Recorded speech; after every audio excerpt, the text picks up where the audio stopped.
يستمر مشروع آفاق مسرحية في موسمه الثاني في تقديم إبداعات شباب المسرح الحر من مختلف محافظات مصر على خشبات مسارح الدولة.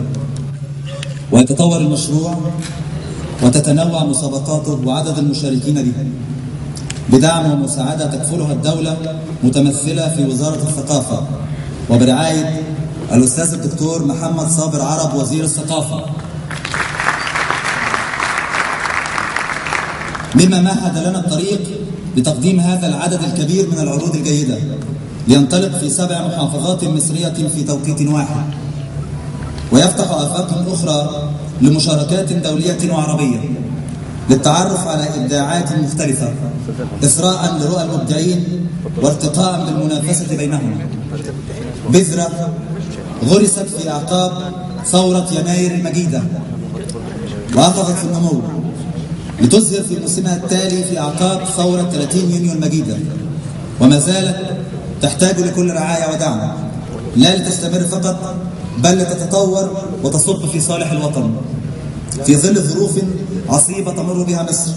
نأمل أن يكون للمسرح وهو الفن القائم على تعدد الرؤى والخلاف الفني بالنقد والتحليل، نأمل أن يكون للمسرح أثر قوي وكبير وفعال يرتقي بسلوكنا ويعظم من قبول الاختلاف بموضوعية وليس تشيعا أو تحزبا، يلجأ بالتطرف في وجهة النظر لعنف لفظي وجسدي بدلا من اللجوء للحوار، ويشعر طاقات الشباب لأداء دورهم الواجب في تنوير أبناء هذا الوطن، ويشعر طاقات شباب المسرحيين ويؤثر في الجماعة المسرحية التي تترامى في أرجاء مصر بحجمها الكبير والمنتشرة، والذي خلق تيارا مسرحيا يقدم موسمه الثاني على مسارح كاملة العدد لجمهور أتى ليشاهد تنوعها ويتمتع ويرتقي بذوقه. وجدير بالذكر أنه طبقا لما هو موثق بالصور والفيديوهات والأخبار فقد بلغ إجمالي عدد مشاهدين دورتنا الأولى 14130 متفرج. وإذا كنا نحتفل اليوم بافتتاح دورتنا الثانية فيجب أن نعطي كل ذي حق حقه ولا نغفل المجهود الكبير المبذول من فريق العمل القائم على المشروع والذي عاونني للخروج بهذه الدورة إلى النور للنجاح المعهود الذي أشاد به النقاد ووسائل الإعلام ولمسه الجميع خلال دورتنا الأولى. فاسمحوا لي أن أتقدم لهم جميعا بخالص الشكر والتقدير، وخاصة الذين شاركوني منذ بداية المشروع وهم حفظ الألقاب المدير الفني سهى سمير، مسؤول التجهيزات وليد طه، السكرتير العام رنا رأفت، مسؤول الإعلان والنشر أحمد زيدان، مسؤول العلاقات العامة لؤي إدريس، بالإضافة لأعضاء لجنة التنظيم والمطبوعات والمالتي ميديا والنشرة، ومسؤولي مشروع آفاق مسرحية بالمحافظات الذين يتحملوا العبء الأكبر في محافظاتهم ويعملون بشكل تطوعي.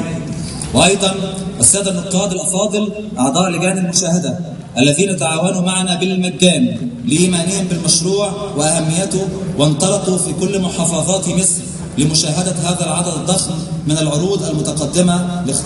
لاختيار أفضلها. وإذا كنا نحلم بمصر جديدة تتضافر فيها الجهود والإبداعات وتتناغم فيها المؤسسات الحكومية والأفكار الحرة المستقلة بعيدا عن قوالب الروتين والبيروقراطية المحطمة لآمال الشباب وطموحاتهم، فيجب أن نشيد بالمساعدة والرعاية الكبيرة التي لقيناها خلال هذه الدورة من كل العاملين بقطاع شؤون الإنتاج الثقافي، وفي مقدمتهم الأستاذ الدكتور محمد أبو الخير رئيس قطاع الإنتاج واللجنة التنفيذية للدورة الثانية للمهرجان التي ذللت كل العقبات وبذلت الكثير من الجهد.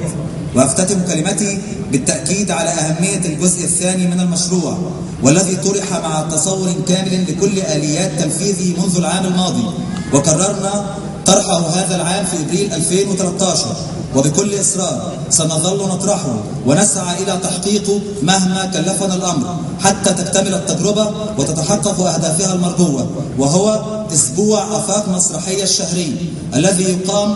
ويقدم 7 عروض مسرحية و14 ليلة بالقاهرة والمحافظات كل شهر، وبميزانية بسيطة لا تشكل عبئا على الدولة، ويقوم بالأساس على التعاون بين وزارة الثقافة وبعض الوزارات والهيئات الحكومية. وفقنا الله وإياكم إلى ما يحب ويرضاه وما فيه صالح هذا الوطن. شكرا.